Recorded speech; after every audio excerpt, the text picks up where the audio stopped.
I love to figure out how far you can take it. But I think that's part of a good menu, a well-written menu. You got to pick your battles. You can have your super weird esoteric cocktail, like the bartender's cocktail for other people that are really nerdy about it. You can have one or two of those. You can't have them all. You don't. You know when you walk into a bar and you read a menu and it's a cocktail menu written by bartenders for bartenders and no one else. It looks like you might just be reading another language. So I think that's part of the fun. It's also fun to introduce people into new unexpected flavors. So, or combinations or presentations or styles of drinks that they might not have thought they liked. Hey everybody, welcome to the Decoding Cocktails podcast. I'm your host, Chris LeBeau. At the ripe age of 38, I left my former career behind and joined the hospitality industry. Since then, I've been on a rapid journey of learning, meeting all sorts of great people, and this podcast is my chance to bring you along with me, whether I'm interviewing somebody that works in the industry, another enthusiast, or occasionally stepping back to share what I'm working on or my thoughts. I'm so glad you're here, and so with that aside, let's get into today's episode. What's happening, everybody? Welcome back for another episode of the Decoding Cocktails podcast. I am Chris LeBeau, and my guest today is Charles Joly.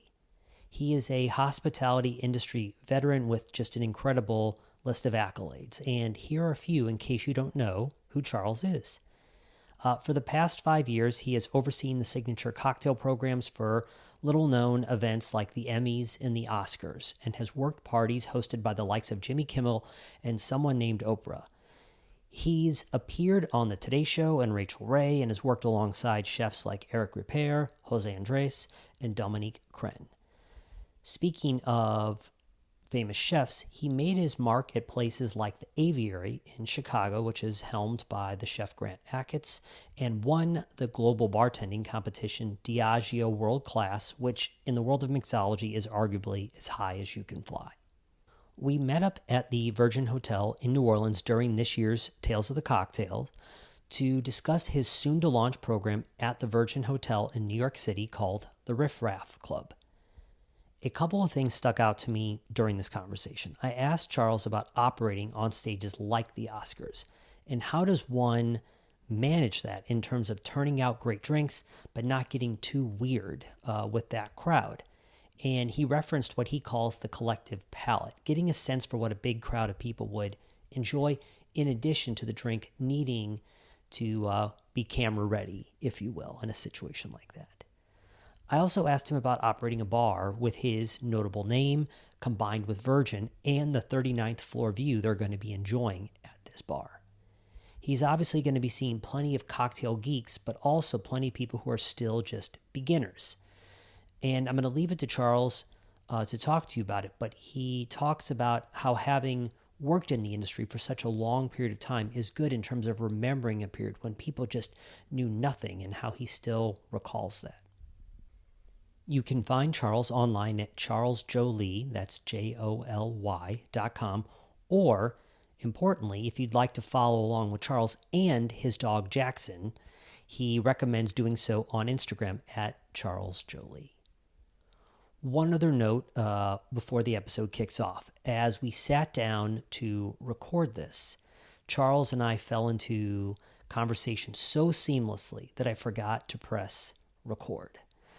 So we recaptured most of this later on, but there will be a point when you'll hear him kind of come in mid-sentence on a question when I'm asking him about why he chose to work with Virgin. And that was my bad.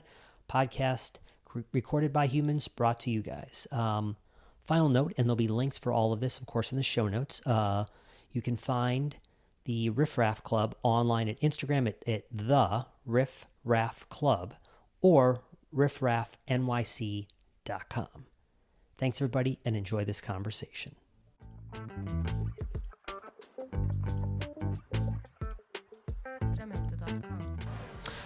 So, Charles, along the way, somewhere in your career, you developed kind of a saying that it somehow ended up on your website. You typed it up or whatever, and it was, respect your guest, respect your craft, be present, use honest ingredients, and have fun along the way. Where did that come to be? How did that come to pass for you? Yeah, I think it's a relatively simple ethos that boils down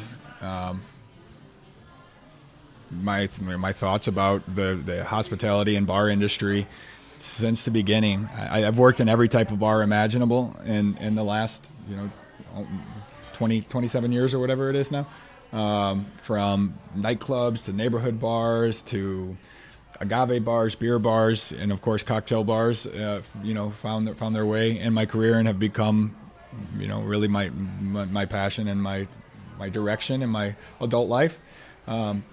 But the through line in all of those places all boils down back to those things that you said.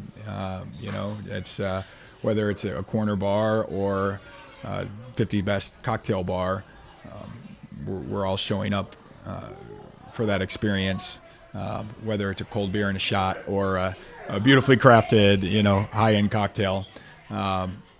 It all comes down to hospitality. It all comes down to a room that you feel comfortable sitting in and hanging out and that you want to come back to. So at this point in your career, I imagine you get plenty of requests. What was it about this conversation with Virgin that made this opportunity appealing to you? So it's just a fun opportunity, beautiful space, incredible talent there. If the same opportunity would have come up in my hometown, I also probably would have jumped on it. So it's very cool, and I've always wanted to, I go to New York constantly. It's a commute from Chicago, so it's pretty quick. From my couch, I can be sitting at the bar at the Virgin in 3 hours. So it's pretty quick to get to. So yeah, I think there's a lot of things right about it. It's a great brand in general. The neighborhood that it's in, that nomad neighborhood, is really got some exciting things happening into it, and is kind of reestablishing itself as a cocktail destination in particular. There's quite a nice group of bars there, and I'm always of the idea that rising waters raise all ships. So I look at it all as let's send people back and forth to our bars. Let's create a little bar crawl, give people more reason to jump on a train or jump in a car and come, take an Uber up to come see us, and then do a little bar crawl between 4 or 5, 6 bars in the neighborhood. So. Yeah. When you say that you hadn't done brick and mortar for a while, was it just it hadn't felt like the right thing, or was there any reason you had drifted away from it at that point in time? Or yeah, I didn't say it was a very conscious thought. I had been running other people's bars for almost 20 years, and built their concepts. Oftentimes moved to other cities to open bars, and none of it was my programs, but none of it was as much mine. So sure. Got a little bit from a business side. You get tired of making other people successful, and then I think bar management in particular is notoriously in the industry, of course, like we know, like it's a tough position. You work incredibly long hours, and if you don't own it, then it's a lot to give. So I gave for 20 years, and then was a little bit selfish, I guess, if you will, working on some personal projects, traveling a ton. After I won the world-class global bartending competition, it opened up a lot of doors, and I was able to travel incredibly for several years, and still do. But no one, even at that point, when I left the Aviary, for example, no one there was mad. It was, I was like, chef, this opportunity's in front of me. I think I went to 40 some countries in a matter of 2.5 years on that. So no one could be mad about that kind of opportunity. They're like, yeah, go, spread your wings, do it. Yeah, and I think like it's hard when you're taking water in over the side of the boat in terms of like keeping things afloat. But I do think when you look at some people in the industry trying to figure out like, and opportunities present themselves after winning a competition like world class, to your point. But I think for some people, trying to figure out how do you have a little bit more of a stake in the game as opposed to just drawing down an hourly rate all the time is, I would imagine is part of that too. Yeah. I mean, there are a lot of wonderful opportunities. Sure. But I bartend all the time still, events and in various ways. But super exciting to work on a regular menu again, to have a home base, to work on new seasonal menus, to collaborate with other bartenders that we're all under the same roof is going to be super exciting. Mm-hmm. I've always been I've not been very protective, let's say, of my beverage program when it comes to staff. Like, it's not like let's share the spotlight, let's share the creativity, and I want you to get credit for your creativity when you're on my team. You'll see the bartenders' names that work in that bar on the menu, and as we get to know one another, their cocktails will come onto the menu too. This first menu, I had to write the whole thing because we had to start someplace. Sure. But I certainly want to showcase the other people that are on my team's creativity. I think it's silly to do it all yourself. I think that's how you build a good family, is to let people kind of show what they can do and what they're interested in a bit. Share that with the guests. How do you think about at this point? Cocktails have obviously, you've witnessed so much of it. Have had quite the ride, and having tended, worked at events like Grammys or Oscars or the Derby, and also arguably a big stage with Virgin.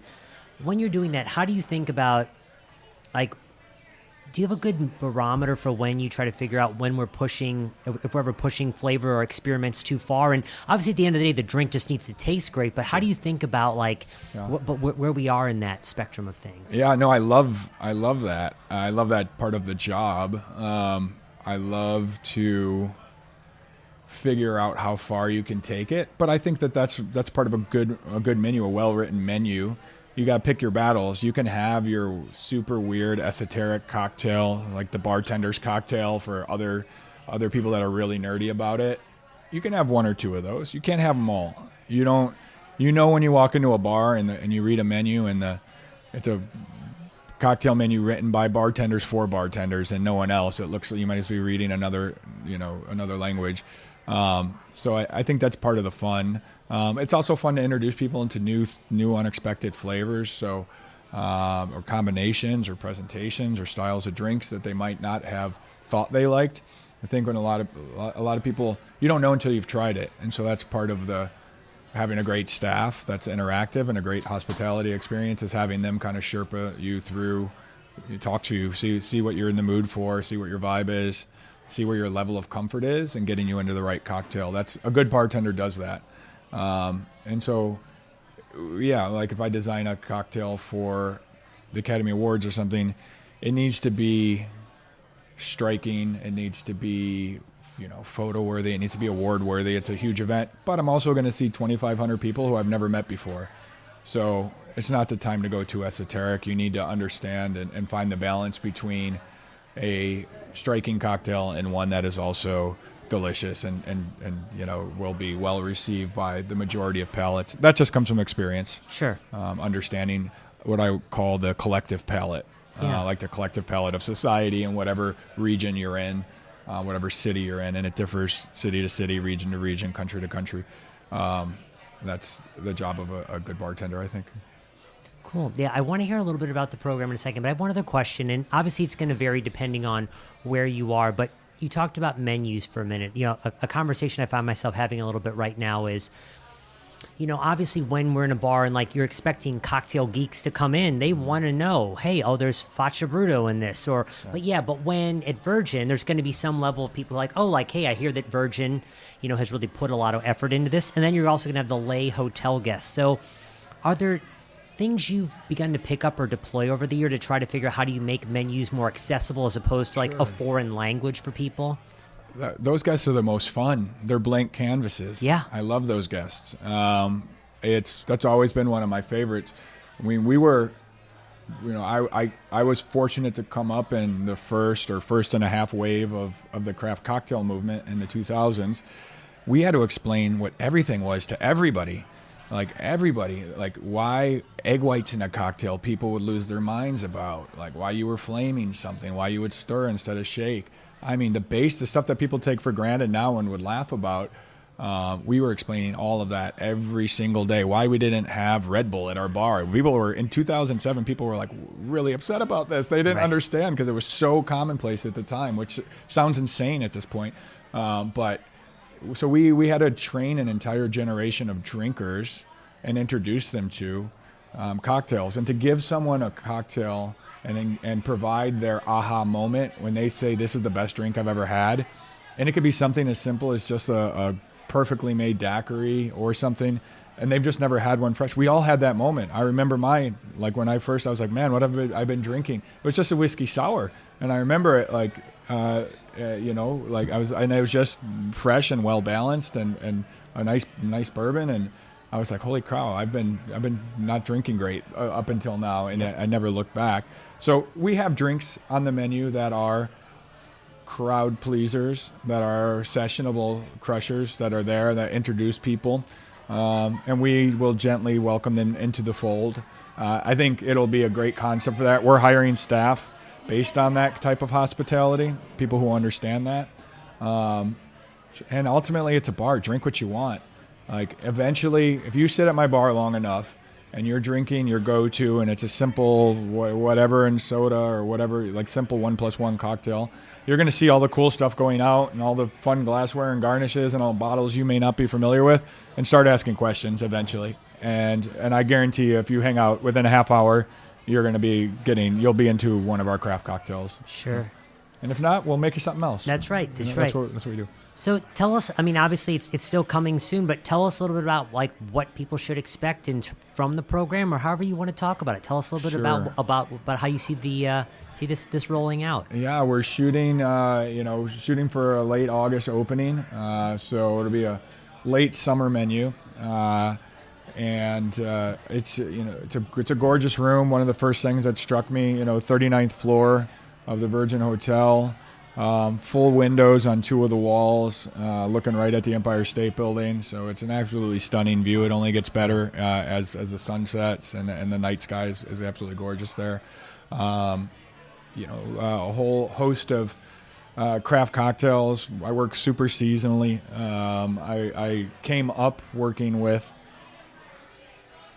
side by side with chefs, just by default. The chefs were the best palates that I had around me, so I deferred to them, and my style early on was influenced by, I guess, what you might call culinary cocktails in a way. So not overly fussy, and just, I want to use great flavors. We'll have some tricks up our sleeves and some fun presentations here and there. Killer spirits list. Vintage spirits program and vintage cocktails, which is one of my pet projects and something that I've enjoyed for many, many years. And before I knew it was a thing even, I collected and bought that stuff and implemented it at the office at the aviary back in 2012, 13. Sure.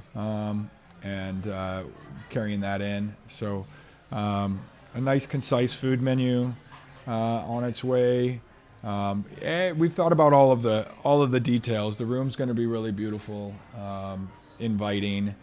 The cocktails will be, I say, like, the cocktails can be themselves. We'll take those seriously, but we want it to be fun, and we don't want it to be, we want it to be high energy. We want it to be appeal to, you can be going to the theater or coming from a basketball game or getting off work on Tuesday night, and it's a place to have a cocktail. So our staff will create that with the hospitality, but you'll get, world-class service, world-class execution in terms of the actual product. At this point, you've talked about certainly that, like, hey, like, I've worked a lot for other people. I'm excited to kind of be more of a partner in this style of program. For people out there who are kind of making that leap to try a consulting venture like yourself, are there any?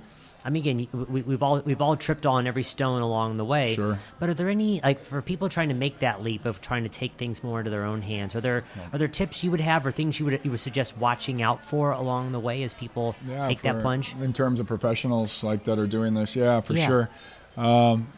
Yeah, I think it's always try to share that so people you don't want people to repeat your mistakes, right?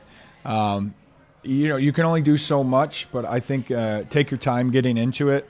Anything you do is a representation of what who you are. You are your own kind of personal brand, if you will, whether you like it or not. That's the way the world is. If that's the way it works. If you've got a social media account, you are a brand, whether you think of it that way or not. Yep. There's people who know you who don't actually know you because they see you on maybe a social media platform. So you need to handle that intelligently and be protective of it. I think, I think anytime you get into a business deal with someone, be smart about that as well, and make sure you're looking after yourself. I can't tell you the number of times I've seen people sign contracts that have not had them reviewed, for example. I did a reality show years ago, like a Top Chef style reality show that like 11 people saw. It was aired after Saturday Night Live, but it's called On the Rocks. It was a really good bartending show done by Absolute. I won $100,000 on that thing, but the contract was an inch thick. And I think it was the same contract that the network used for shows like Big Brother, and it was just their form contract. There's some crazy clauses in there. I bet. And they told me, the producers were like, "You're the only one who altered anything or challenged anything in this contract," and it was well worth it because when you read it, what you were signing off on was wild. So, anyways, long story short, take care of yourself professionally as well in that way, and don't rush into it. Something that I've seen bartenders run into time and time again is they get this almost pseudo ownership stake and stuff, and their business card says it, but then it really never amounts to anything. So I think it is to talk to people with more experience, talk to people that have been through it before you get excited, because it is exciting. And I think so many bartenders, our ultimate goal is to have our own place. Just make sure that stuff's taken care of. So. My old boss, Mike, from another industry and another life, once said, he always liked to say, other people's money is expensive. And yeah, when you are taking money from somebody, you should certainly know what strings are attached to it in that way. Yeah. Take a beat and look into that stuff. I can't recommend it enough. I mean, I've seen our industry as well is so susceptible to it because it is so casual, and there's so many, like, such a handshake business. Like, hopefully you do a contract, and if everything goes right, you file it away and it gets dusty. You never need to pull it out again. But if you're taking your time, then you cover yourself on the back end. So. Yeah, there's a real romance to the handshake deal, but like it's just about clear communication and people not forgetting what they said or not meaning what they're saying in that regard. Yeah, especially a young bartender. It's whether intentionally or unintentionally, very easy to just kind of jump in without looking. Yeah. Knowing that we're here at Tales and you are probably on your 50th of 150th event you have to do. Is there anything else regarding the program as it comes online that you're excited about or you hope people will take notice of? I mean, obviously it still has to come to life, but anything we haven't covered regarding it you'd like to talk about? I hope it's just a really nice compliment to an incredible beverage market already that has its own identity. We're working really hard on the brand itself. You go back and forth on stuff like the name and like what the room's going to look like, what are we going to wear, what's the menu going to look like. So I think we had a lot of fun with that. It's playful, like the menu design is playful. We've had an artist draw up these anthropomorphized characters, these animal characters that represent and pull in like my dog is. If anyone follows my Instagram, they know my dog is like every third picture. Like my dog is drawn in drinking a martini. He's an adult, he's of age, he's fine to do it. As is one of our other partners has her little pupper in there, and some friends we've turned into characters via these animals. So we're having some fun with it. We've had a lot of fun with the music, and it's going to evolve. I think you open a new bar, and I've told. And talking with Mia, who's our beverage director, Mia Leach, she's awesome. I'm like, this is going to be one. We're going to have an idea. We're going to open, and then we need to work in a space. You need to work in a new space, see what's possible, read your audience, and it's going to evolve. You know, it's going to look different in 3 weeks and 3 months and 6 months, and then you hit your stride. Really, I think we're coming out with this summer's menu. We'll quickly transition into fall. By next spring, we'll be humming, and you know, I think we're gonna have a lot of fun there. It's gonna be cool, and I'm super excited to spend a lot more time in New York and just kind of be part of all the exciting stuff that's going on over there. So Charles, for people that would like to see pictures of your dog very often, where do the good people of the universe find you online? Yeah, the best place is probably Instagram, where I'm most active, and it's just at Charles Joly. And then obviously, give the bar a follow. We've got a landing right now at Riffraff NYC. So. Perfect. Okay. Thanks so much for taking time. Thank you. Really appreciate it. Hey everybody, thanks for listening. If you enjoyed today's episode, I'd love it if you'd write us a review on whatever platform you listen on, or share an episode with a friend. The show notes are available at decodingcocktails.com/podcast. Happy cocktailing, everybody.